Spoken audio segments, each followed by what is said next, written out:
अस्सलामु अलैकुम वरहमतुल्लाहि वबरकातुहू। आज हमारे रफ़ीक़ गिरामी हज़रत मुफ्ती खालिद क़ासमी साहब तशरीफ़ लाए हैं। मेज़बानी की ज़िम्मेदारी शाह आलम साहब और हमारे क़ारी शाह फ़ैसल साहब अंजाम दे रहे हैं। इस मौके पर जहाँ मुफ्ती साहब तशरीफ़ लाए हैं, वहीं हमारी एक बहुत खूबसूरत डॉक्टर साहब से मुलाकात हुई है, जिन्होंने हमें बहुत ही काम की बातें बताई हैं और ऐसी बातें उन्होंने बताई हैं कि जो हम देखा जाए तो हम उन बातों को ढूंढने और समझने और जानने के लिए कितने कितने बरस लगाते हैं और शायद हम उन बातों को कुरान पढ़े बग़ैर नहीं पहुंच सकते उन बातों को। बहरहाल साइंस की रोशनी में डॉक्टर साहब समझा रहे हैं। आइए हम सुनते हैं डॉक्टर साहब ही की हमारी जो अभी लेटेस्ट रिसर्च आई है, जो अंग्रेज़ों ने करी है, अमेरिका के डॉक्टर हैं, बहुत बड़े साइंटिस्ट हैं, उन्होंने अभी नमाज की जितनी भी हमारी पोजीशंस होती है उन सब के ऊपर रिसर्च करी है। तो एक पूरी टीम थी डॉक्टर्स की, उन्होंने डिफरेंट लोगों को, अलग अलग एज ग्रुप के लोग थे उसमें, बच्चे भी थे, जवान भी थे, बुज़ुर्ग भी थे, तो उन सब पे एक रिसर्च करी है। तो उसमें ये पाया गया है जो लोग सजदा लंबा कर रहे हैं, जैसे हम नमाज में सजदा लंबा करते हैं, तो उन लोगों का दिमाग में क्या है, ज़्यादा ब्लड जाता है, ब्लड की सप्लाई ज़्यादा जाती है, ऑक्सीजन की सप्लाई ज़्यादा होती है। तो उसमें क्या रहता है, हमारा दिमाग ज़्यादा, मतलब और एक नॉर्मल इंसान के अकॉर्डिंग हमारा दिमाग ज़्यादा तेज़ होता है। उस इंसान का जो नमाज में सजदे को लंबा कर रहा है, उसका दिमाग ज़्यादा तेज़ मिलेगा नॉर्मल इंसान के हिसाब से, जो एक रिसर्च करी गई है। इसी तरह से जैसे कहते हैं सजदा हुआ, सजदा लंबा कर रहे हैं तो दिमाग में ज़्यादा मतलब ताकत है, सलाहियतें है, उसके दिमाग की ज़्यादा यूज़ कर रहे हैं अपने दिमाग को ज़्यादा। इसी तरह से अब वो कोई इंसान है रुकू लंबा कर रहा है, रुकू में बताते हैं कोई जो इंसान रुकू लंबा कर रहा है उसकी कमर कभी झुक नहीं सकती बुढ़ापे में जाकर, उसकी कमर हमेशा मजबूत रहेगी नॉर्मल इंसान के हिसाब से, उसकी कमर में कभी दर्द नहीं रहेगा, उसकी कमर का जो एक रेंज ऑफ मोशन होता है, एक मूवमेंट होता है, वो बराबर रहेगा पूरा, ठीक है। अब ऐसी हो गया जो कोई भी जॉइंट हो, जो जितने भी हम जॉइंट मूवमेंट करते हैं नमाज में, जो हमारे जॉइंट इन्वॉल्व होते हैं, जैसे घुटने हो गए, अब एड़ी हो गई, एंकल हो गया, या हमारा रिस्ट हो गया, सजदे में हम करते हैं, तो हमारी रेंज ऑफ मोशन जो होगी हर जॉइंट की ज़्यादा मिलेगी एक नॉर्मल इंसान से। एक जो है जो 5 टाइम नमाज़ पढ़ रहा है और एक है जो नमाज़ पढ़ रहा है, एक टाइम पढ़ रहा है, हफ्ते में पढ़ रहा है, उन दोनों में भी अगर कंपैरिजन करा जाएगा तो जो 5 वक्त नमाज़ पढ़ रहा है रेगुलर, उसकी जो जॉइंट की रेंज ऑफ मोशन है वो ज़्यादा मिलेगी उसके कंपैरिजन में। मेरा ही है, जैसे अब मेरी नमाज़ छूट जाती है कई बार, अब मेरा एक रेंज ऑफ मोशन है ये रेस्ट्रिक्ट रहेगा, पूरा नहीं खुला मिलेगा, ये भी हुआ या ये हुआ। ऐसी एंकल पे जब हम एक अत्तहियात में बैठते हैं तो बहुत से लोग को आपने मस्जिद में भी देखा होगा, वो पूरा अत्तहियात में अच्छे से बैठ नहीं पाते, मतलब एंकल पे उनका एंकल ऐसे खड़ा रहता है, बहुत से लोग ऐसे बैठते हैं अत्तहियात में बैठ के। अब हम जो नमाज रेगुलर पढ़ता है उसका पैर ऐसे आराम से रहता है पूरा, जो सुन्नती तरीका उस तरीके से बैठते हैं। तो जो सुन्नती तरीके से बैठता है उस तैयात में अच्छे से, उसका क्या रहता है, उसका एंकल की, नी की रेंज ऑफ मोशन हमेशा अच्छी रहती है। और रिसर्च, आजकल की रिसर्च यही बता रही है कि उनके घुटनों में उन्हें रिप्लेसमेंट की कोई ज़रूरत पड़ेगी नहीं कभी आगे, उनके घुटने इतने मतलब अच्छे रहेंगे, क्योंकि हम रुकू में बार हमारी नमाज में भी एक तरह से एक्सरसाइज ही हो रही है हमारी, बार रुकू कर रहे हैं, सजदा कर रहे हैं, खड़ा होना बैठना, मसल का पूरा यूज़ है, तो जॉइंट की जो रेंज ऑफ मोशन है वो पूरी रहेगी। ये अभी मतलब अगर हम इस्लाम के अकॉर्डिंग किसी को बताते हैं तो समझ में नहीं आती किसी को।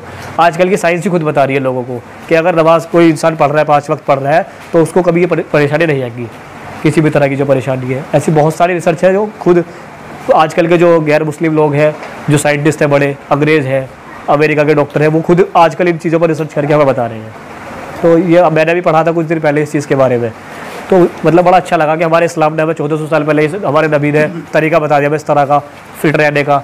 अब जो लोग एक्सरसाइज नहीं कर पाते, अगर 5 टाइम नमाज़ पढ़ रहे हैं तो उन्हें कोई एक्सरसाइज की ज़रूरत भी नहीं है कोई इतनी खास।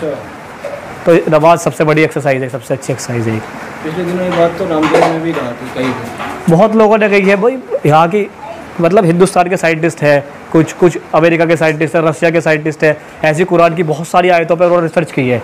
कुरान में करीबन 1000 आयतें ऐसी हैं जो सिर्फ साइंस पर बेस है। बच्चा कैसे पैदा होता है, कैसे बनता है, हड्डियाँ कैसे बनती है हमारी, ठीक है, शहद मधुमक्खी कैसे निकालती है फूलों से, मतलब इन चीज़ों पर खूब रिसर्च करी है साइंटिस्टों ने। और सब कुरान के अकॉर्डिंग, सब अल्लाह ताला ने जो कुरान में वो बता दिया गया 1400 साल पहले अपने कलाम में, वो आज लोग वो रिसर्च कर रहे हैं। और हमारा तो यकीन पहले से है, बस जो कुरान में लिखा है हमें तो पता है वो हक है, एकदम सच है बिल्कुल। अब गैर मुस्लिम को उस पर नहीं है, वो नहीं समझते कि वो उनमें कभी ढूंढते हैं, ढूंढने तो जब कभी जाते हैं, अब वो जब कभी ढूंढने जाते हैं और सच्चाई मिलती है उसमें तो खूबियाँ मिल जाती है। और वो तो भाई अल्लाह ताला ने कहा, उसमें कोई गुंजाइश ही नहीं है कोई कभी होने की। तो ऐसी बहुत सारी रिसर्च करी गई है बही हद। पहले लोग समझते थे कि दुनिया क्या है, गोल है। साइंटिस्टों का 50 साल पहले, 60 साल पहले यही मानना था कि दुनिया गोल है। अब जब किसी एक रशियन साइंटिस्ट थे, उन्होंने इस पर रिसर्च करी गई। क्या रिसर्च करी गई? उन्होंने रिसर्च करी कि जो एक हमारी पृथ्वी का आकार है वो पूरा गोल नहीं है, वो है एक शतुरमुर्ग के अंडे के आकार का। तो जब उन्होंने कुरान में उस चीज़ को ढूंढा तो उन्हें एक आयत मिली उसमें उसमें ये बताया गया है जो पृथ्वी का हमारा आकार है वो शतुरमुर्ग के अंडे की तरह है। खास मतलब स्पेसिफिक हमारे जो अरेबिक वर्ड का जो एक ट्रांसलेशन निकला है उसमें निकला है कि एक शतुरमुर्ग के अंडे की तरह है बिल्कुल पृथ्वी का आकार। तो जब लोगों ने रिसर्च करी है तो पृथ्वी में यही पाया गया है जो ऊपर वाला पोल और नीचे वाला जो पृथ्वी का हिस्सा है वो दोनों हल्के से चपटे हैं ऊपर से नीचे से। जो स्पेसिफिक शतुरमुर्ग के अंडे में यही खूबी पाई जाती है, बिल्कुल सेम वही पृथ्वी का आकार है जो कुरान में बताया गया है। अब लोग कहते थे पहले होता था कि सूरज जो है हमारा पृथ्वी के चारों तरफ घूमता है, जैसे दिन अब यहाँ पे दिन निकल रहा है तो अमेरिका में रात कहीं पर रात हो रही होगी। तो ये निज़ाम है जैसे वक्त का है, यहाँ पाकिस्तान हमसे 1 घंटा आगे पीछे है, इस तरह से रहता है ना। तो ये लोग बताते हैं कि सूरज जो है हमारा पृथ्वी के चारों तरफ चक्कर लगाता है। अब से 100 साल पहले लोग ये समझते थे कि सूरज चारों तरफ घूमता है, लेकिन कुरान में अल्लाह ताला ने जिक्र करा है कि सूरज कहीं नहीं घूमता, सूरज अपने ऑर्बिट पर रहता है, उसके चारों तरफ पृथ्वी घूमती है, पृथ्वी उसके चारों तरफ घूमती है। हमें पहले बता दिया गया। अब जो लेटेस्ट जो साइंटिस्टों की रिसर्च आई है लेटेस्ट, उसमें यही बताया गया है कि जो हमारी पृथ्वी है वो रिवॉल्व करती है सूरज के चारों तरफ, सूरज अपनी जगह पर रहता है, वो घूमती है। ऐसी बहुत सारी चीज़ें हैं गैलेक्सी में कि सबकी अपनी एक अलग कक्षाएँ हैं, अलग ऑर्बिट है, डिफरेंट, सब कुरान में सब कुछ बता दिया गया है। ऐसी बहुत, अगर मैं गिराने बैठ जाऊँ मतलब 100 रिसर्च है आज के साइंस की। पहले लोग नहीं मानते थे कि जिन भी होते हैं, इस पर भी रिसर्च आ गई है। पहले गैर मुस्लिम थे साइंटिस्ट, उन्होंने ये इख्तलाफ किया था कि जब इंसान बढ़ता है उसके जिस्म से रूह नहीं निकलती। ये सब बकवास बातें हैं कि रूह नहीं निकलती, कुछ नहीं होता। लोगों ने इस पर भी रिसर्च करी गई। एक आदमी था वो मरने की हालत में था बिल्कुल, उसे एक ऐसे वैक्यूम फ्री कमरे में बंद करा गया जो चारों तरफ शीशे से बंद है। मौत का वक्त करीब था उसके, जब उसकी मौत हुई तो वो शीशे चटका कहीं से एक जगह से, तो उसमें ये इख्तलाफ आया कि यहाँ से रूह निकली है इसकी, शीशे से जहाँ भी चटका है वो थोड़ा ऐसी, मतलब एक ही रिसर्च थी, वैसे 10 बार बहुत रिसर्च करी गई है। तो आजकल उन लोगों का ये भी मानना है कि मौत के बाद भी ज़िंदगी है। अब वो लोग इस चीज़ को मानने लगे हैं। पहले लोगों में ये रहता था कि मौत के बाद कोई ज़िंदगी नहीं है, अल्लाह ताला कैसे उठा देगा दोबारा से, हड्डियाँ चूरा हो जाती है, दोबारा कैसे उठा देगा। लेकिन अब वो थोड़ा रिसर्च करने के बाद ये पाया गया है कि मरने के बाद भी ज़िंदगी है, दोबारा से रूह दोबारा डाली जाएगी, ज़िंदगी दोबारा मिलेगी। इख्तलाफ जन्नत जहन्नुम में भी था, लोगों को एलियन पे भी था। अब ये बताया गया कि अल्लाह ताला की बहुत सारी मखलूक है। अब जैसे हम यहाँ ज़िंदगी अपनी जी रहे हैं पृथ्वी पे, इंसान है, अल्लाह की दूसरी मखलूक भी है बाहर कहीं। तो हमारा तो मानना है जब अल्लाह ने इतनी बड़ी दुनिया बनाई है, अभी तक इंसानों ने, साइंटिस्टों ने, पूरी दुनिया के साइंटिस्टों ने कितनी रिसर्च करी है पूरे दुनिया पे, यूनिवर्स पे, 0.2 या 3%। जो बाकी 99% जो बाकी हिस्सा बचा हुआ है उसको तो अल्लाह जाने, अल्लाह की कुदरत है, क्या क्या चीज़ें हैं उसके अंदर। तो साइंटिस्टों ने ये बताया था कि अगर हम जो तारे हैं खाली, अगर इनको ही गिनना शुरू कर दे कितने तारे हैं गैलेक्सी में, तो हमारे कम से कम 3 ट्रिलियन साल निकल जाएंगे। अगर हम तारे गिनना शुरू कर दें कितने तारे हैं गैलेक्सी में, 3 ट्रिलियन साल, 3 ट्रिलियन। अब अल्लाह ताला ने, और एक तारे का साइज़ ऐसा बताया गया है कि एक तारे के अंदर करीब 11 लाख सूरज आ जाएंगे। 11 लाख सूरज एक तारे के अंदर। और उस सूरज का जो है, उस सूरज का इतना बड़ा साइज़ बताया गया है, उस सूरज के अंदर हमारी जो पृथ्वी है ऐसी 13 लाख पृथ्वी आ जाएगी। मेरा अल्लाह समझ में आता है, एक ऐसा बनाया वो खुद कैसा होगा, क्या बात? एक 13 लाख दुनिया, पृथ्वी हमारी जो अर्थ है, 13 लाख एक सूरज के अंदर समा जाएंगी। और ऐसे 11 लाख सूरज हमारे एक तारे के अंदर समा जाएंगे। इतना बड़ा तारा है जो हमें इतना सा दिखता है। तो अल्लाह की कुदरत है।